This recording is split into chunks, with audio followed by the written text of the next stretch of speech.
Let's start with a simple thought exercise. Of all the cars that you see around, which brand do you see the maximum number of times? I'm pretty sure that for most of us, the answer is Maruti Suzuki.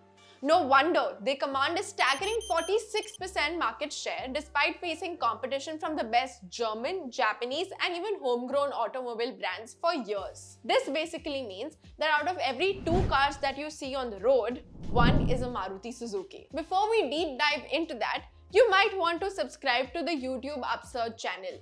This might help the YouTube algorithm work in our favor.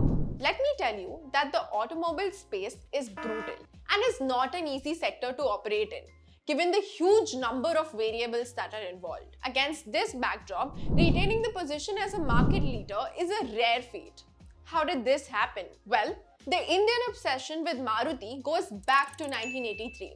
That is when the iconic Maruti 800 was launched. Prior to that, Indians could only count Fiats and Ambassadors as the cars that they would see on the streets, which were quite boring. With 800, Maruti brought a modern look to India's automobiles and spearheaded a new culture.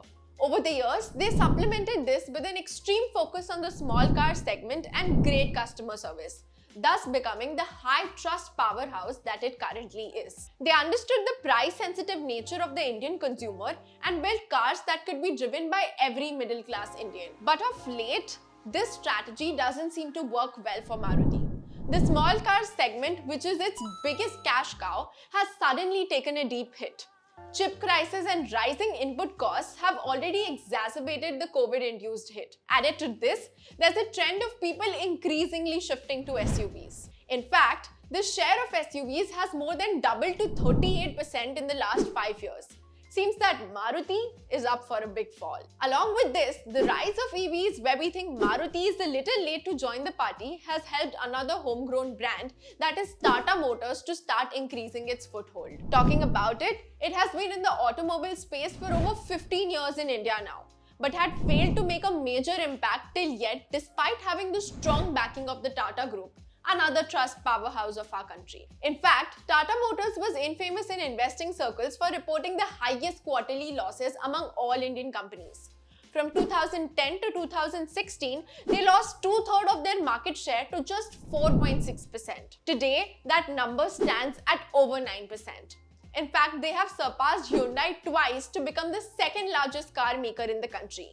They're also the biggest SUV sellers in the country. So what's that which is working out for Tata but not quite for Maruti? There are 2 facets to it: cost leadership and EV play. Let's understand them in detail one by one.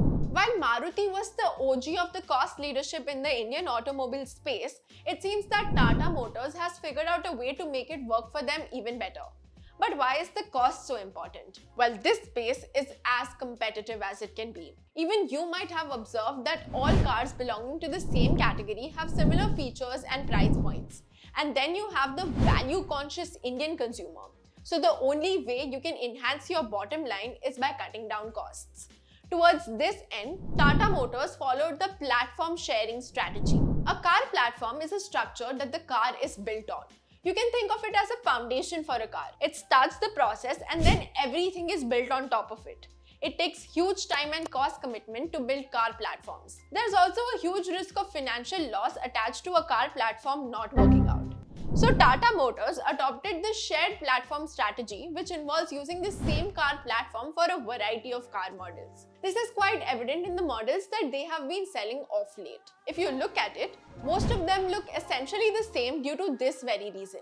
They leverage the carryover parts of the common platforms to build their new models. These had 2 direct benefits: lesser time to market, which enabled them to get faster customer feedback on which the success of other models depends. Moreover, they could now place a bulk order for these parts at a lower cost, thus achieving the economies of scale. Slowly, they went on to produce around 4-5 models per car platform as compared to 1.6 models per car platform earlier. Revenue spread across a range of models ensured that the risk of loss arising from a particular model not working is spread across models. Moreover, with lower defects, there's a noted decline in the cost of warranty claims. Now coming to the second facet, which is the strong EV play of Tata Motors in India. While Maruti is late to the EV party, with its first EV poised to launch in 2025, Tata Motors will have already launched 10 EVs by then.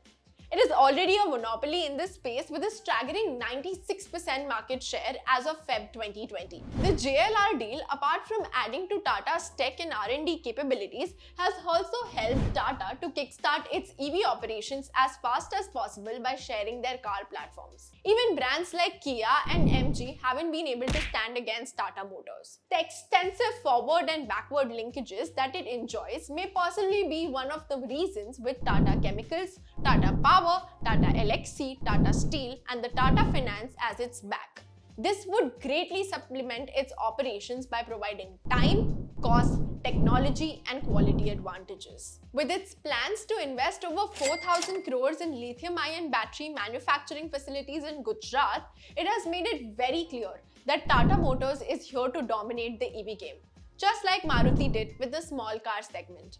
With all this in mind, what do you think? Will Tata Motors be able to take up the jeweled crown that Maruti has held over for years?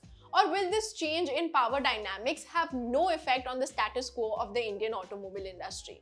Let us know in the comment section below. If you like this video, you might consider giving us a like, comment and share.